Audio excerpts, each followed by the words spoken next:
I closed last Sunday's message with a request for sermon requests, and I was excited to get a request almost immediately.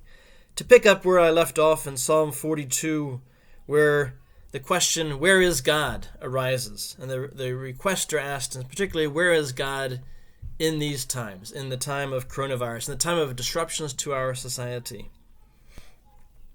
Psalm 42:1. As the deer panteth after the water brooks, so panteth my soul after thee, O God. My soul thirsteth for God, for the living God. When shall I come and appear before God? My tears have been my meat day and night, while they continually say unto me, where is thy God? So David, the psalmist, is facing criticism, and people are asking him and mocking him, where is thy God? And he's even questioning himself, where is God? My soul thirsts for God, where is God?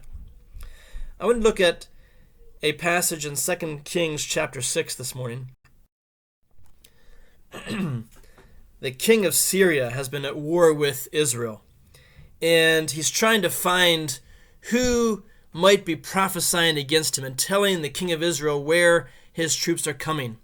And so he sends out these Aramaean armies to try to find the prophet Elisha, because it turns out that's who is prophesying to the king about where his military movements are going to take place. And so he sends out his troops, and they're trying to find the prophet Elisha. Now, the prophet Elisha is close to God. His servant is trying to find out where God may be as he sees the crisis occurring of all these armies coming towards him.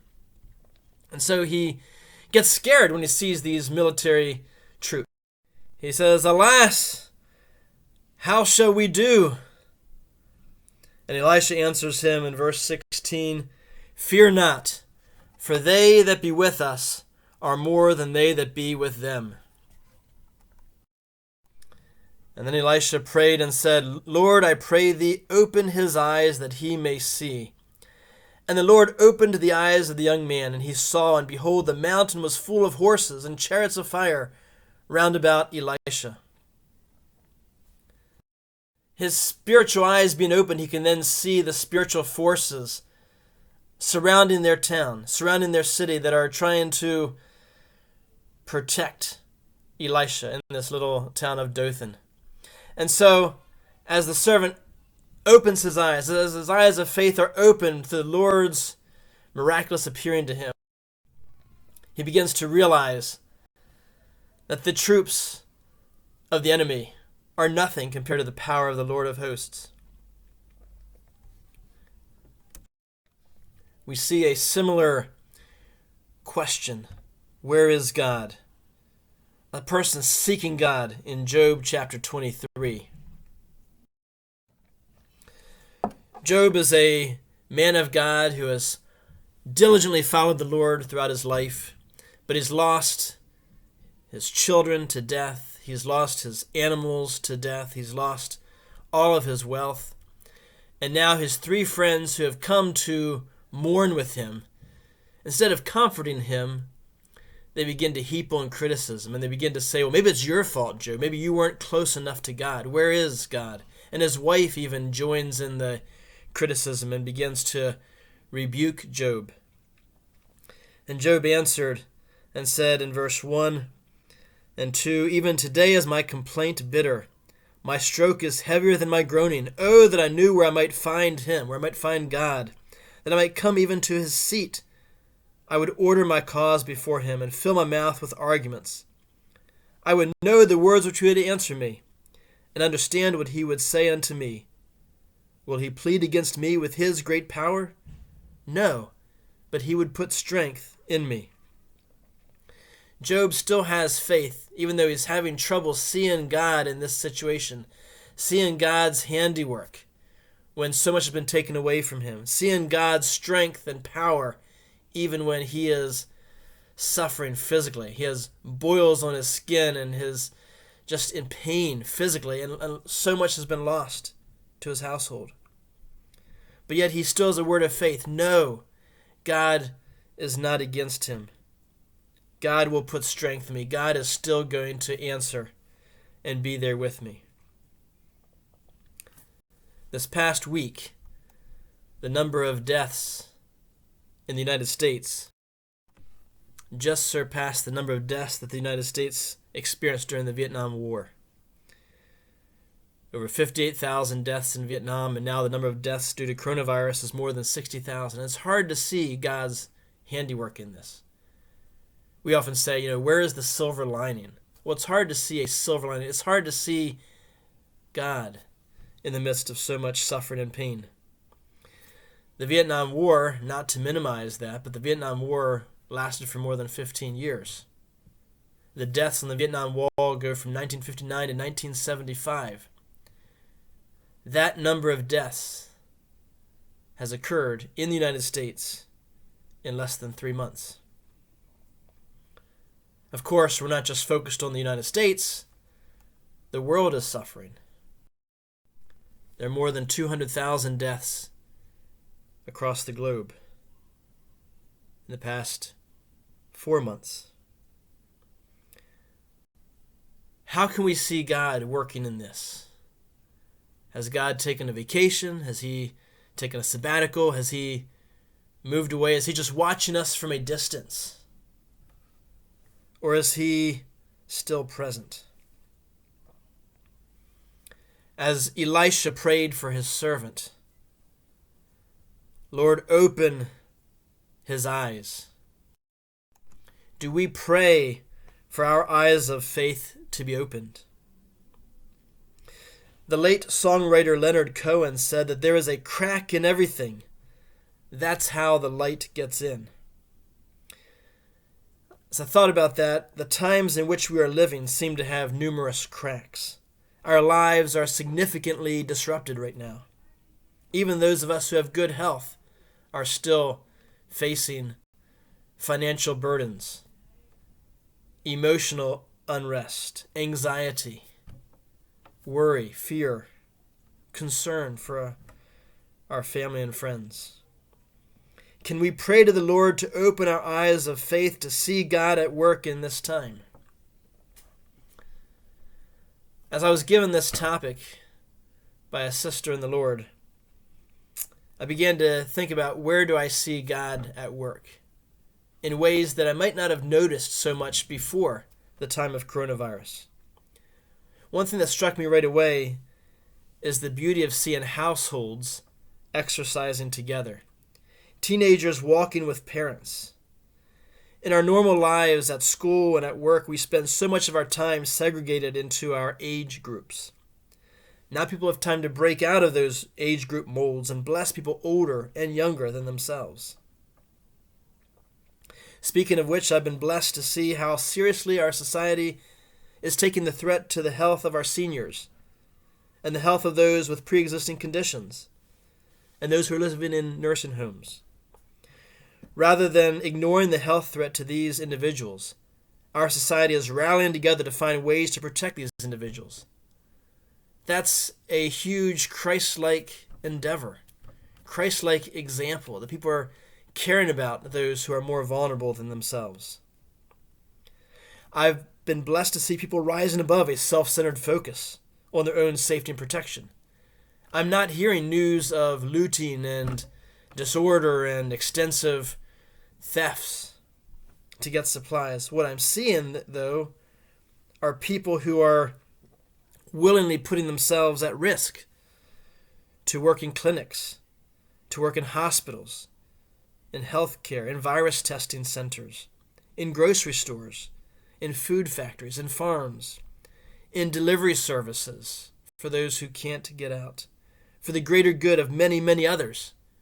I'm not seeing the selfish, self-centered news that I would expect. What I'm seeing are people living their lives for others. I've also been blessed by the number of people who are checking in on others, by giving them phone calls, rekindling long-distance relationships and connections. In our normal rat race-paced lives, this often gets neglected.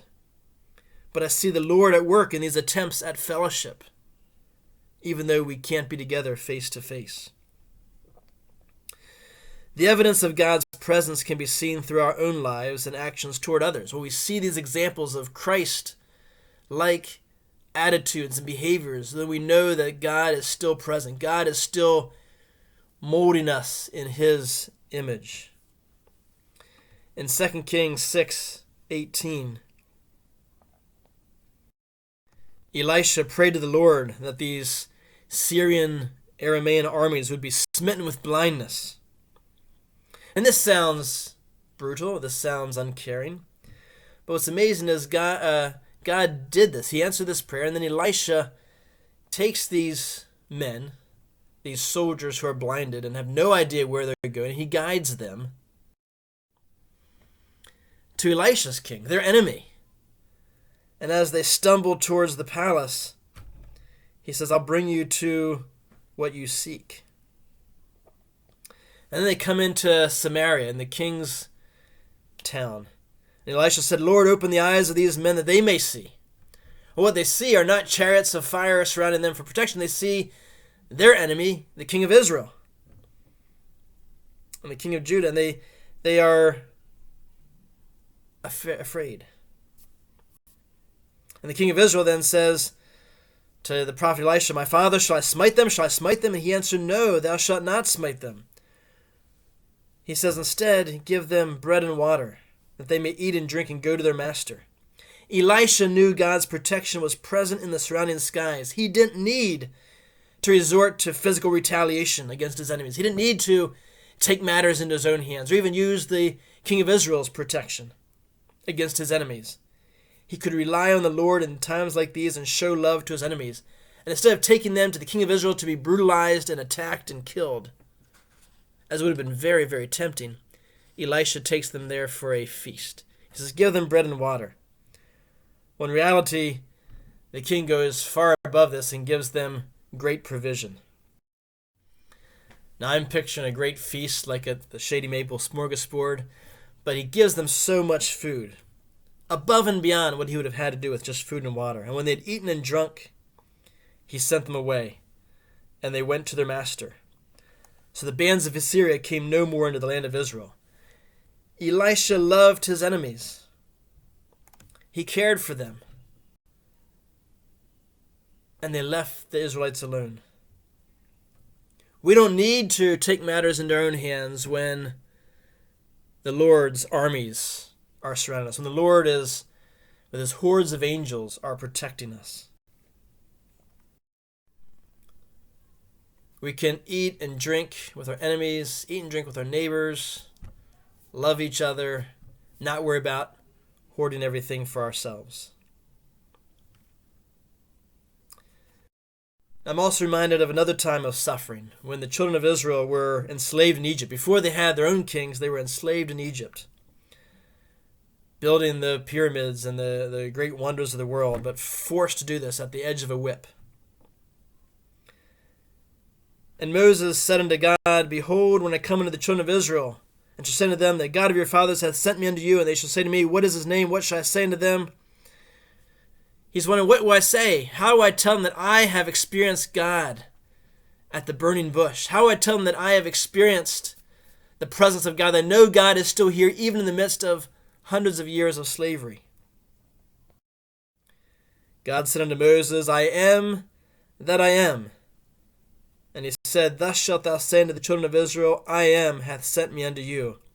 God is here in the present tense. Where is God? He's here. He's with you. He's with us in the present tense, in your suffering of slavery. And I believe that same God is with us here today in the time of coronavirus, in our time of suffering, of loneliness, of worry, of anxiety. God is here. And he is I am that I am. Present tense. Yes, he's the God of our ancestors, the God of the patriarchs of Israel in the past tense. He's also the God of the future that we look for in the heavenly skies. But he's also I am that I am. He is present, eternally present in our human day-to-day needs, our human day-to-day environment. So our prayer is that we will ask God to open our eyes of faith.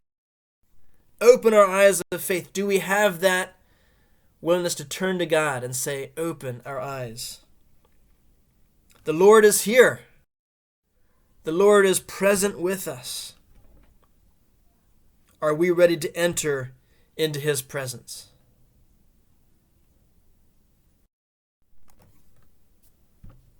I would love the opportunity to connect with you. So I encourage you to contact me, to reach out, so we can encourage each other together. Pray together.